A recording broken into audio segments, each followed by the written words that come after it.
mà lồm lộc ha chọc gì ngon thật mà lồm lộc ha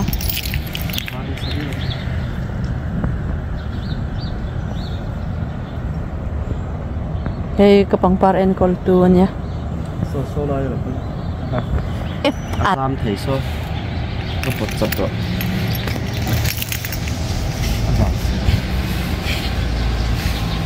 quá không xin là đâu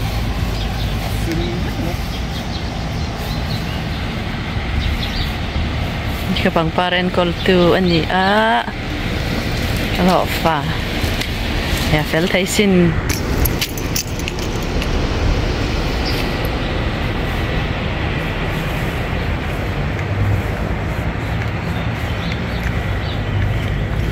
Good morning guys. In rinjing ani atun hi ke chu gym ka vakal to ma sai pa bak mel en teu thau phang ani hi ma ke chu thau phak mel ne na migel cha thau phak ke gym ka vakal to gym tang khong ni min tai Friday tai kha pa birthday an len vadeng le a thian te nen tun tum chu amun an kal dik ve to minute somli panga chung le kan vadeng kha hei zat hian wa va khu ka ti don nge cho ni mi za kha i vura gan i nge freezer ama kan da to a chu thei hi a ovengat a len de na man vengat ani wangin kanau te ho gan va sem do na ni he tun hi petera tu pa ni lauti kha tun cho tu pa ni tan to he man tam to mi le ta kan da nei to le pega potien jar gan dam chonin riak chwa ka bakal kan pe se ya chu mi huna pai chonin aman dem piao to ang nào te sang anh cả chom top don heta anu te kan penga apamo te heta ani te kolam sanga angkhania helai mun nai kan veng loka timi som vel kala hian sanga lian deuh man turom teu amaro chu sanga tui lawa a sanga rim chia mun la tlang karami hi sanga tuya nimin kan bakal chu tam deuh mai kan man a lian loma nga biang ling kan tiang chi te nga pheng kan tiang chi te nga lim kan tiang chi te khania to mero tu ni ala no lo mo te men torar de utat to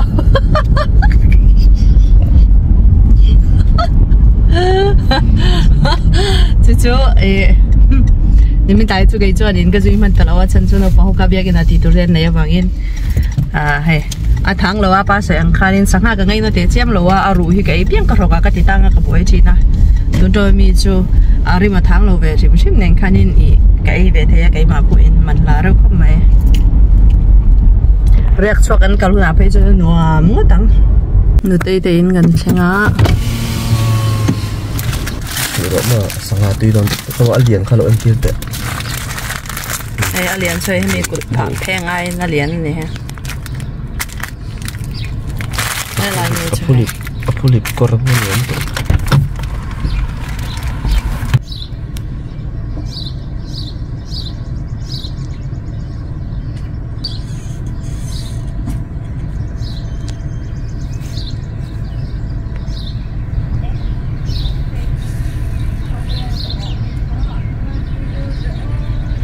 TV bang hi có ưu tiên mà anh thấy chuyện sinh nhai cái nó liền cho hàng này này cột bạc phèn ngay nó liền cho hàng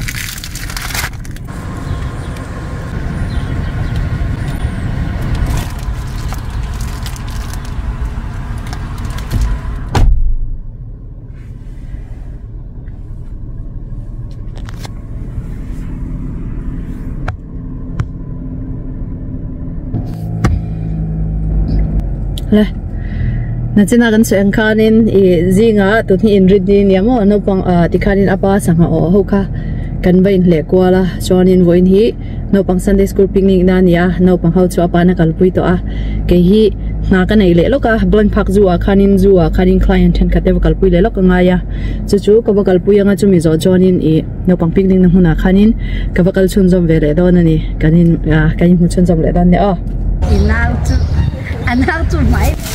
So this is Amboro. He is a blue and yellow macaw. We can pass this around so you guys can feel what his feathers feel like. Oh, okay. So this is how his feather lies, so you can touch it and like pass it around. Can you whistle? Can you whistle? Hello. Oh, hi. Can you whistle?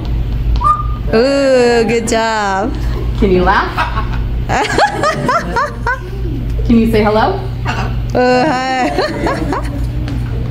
I'll do a really hard one. What's your name? What's your name?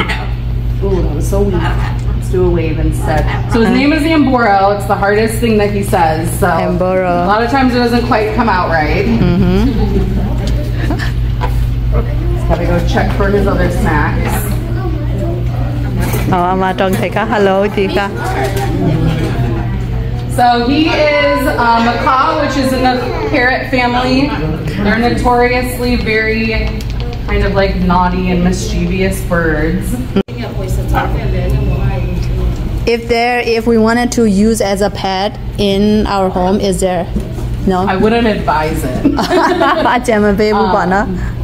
Besides throwing food everywhere, pooping everywhere, and just screaming, they're very destructive, and for their beak to be shaped properly, they need to tear things apart.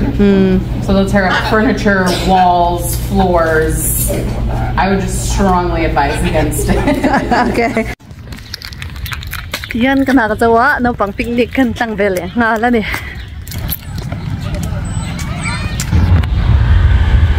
Tuni swim na turakan kal to hay sunscreen ka in spray ya. Kamom lup mai. Kan sing chair to no pang chu. Apa ni suya peking mai khala. Ye when no pang swim na to mun journey ya.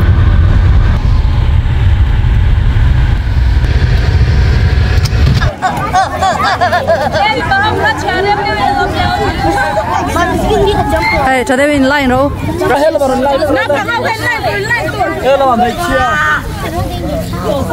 Wait, where's the kids? Naupang in line.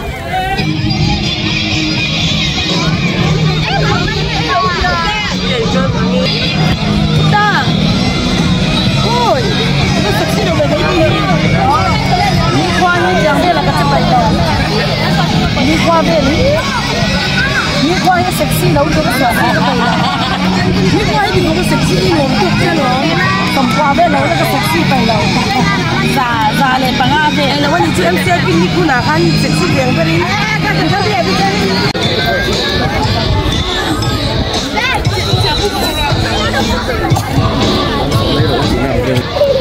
ผู้ลันคลีน่าไม่ได้สมทุ่มหางอะไรให้ดีอันนี้ขนาดอมเราเต้ๆอาจจะมีว่าการเสียนั่นแหละด้วยนี่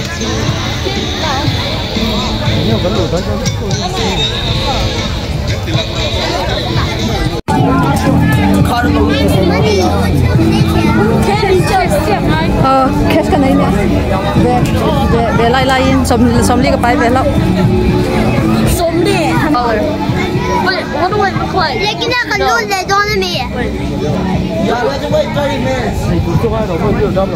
Candy 做你咪？这 Candy 有冇睇呢？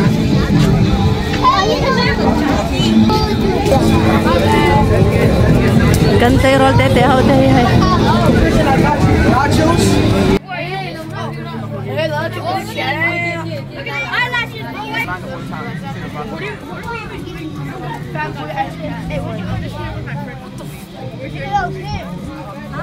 I think so.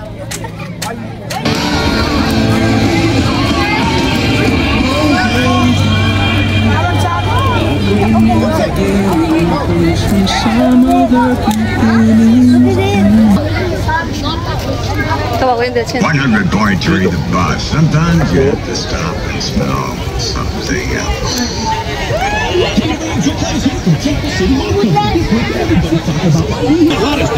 You can drive home. You can save thousands on future auto repairs. Our specialists are standing by.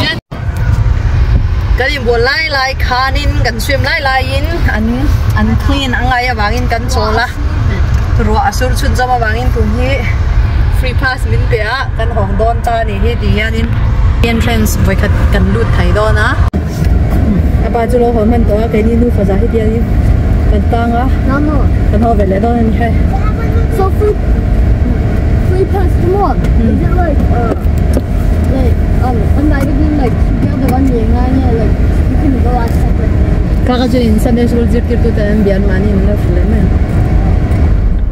Tilo men uwa what them.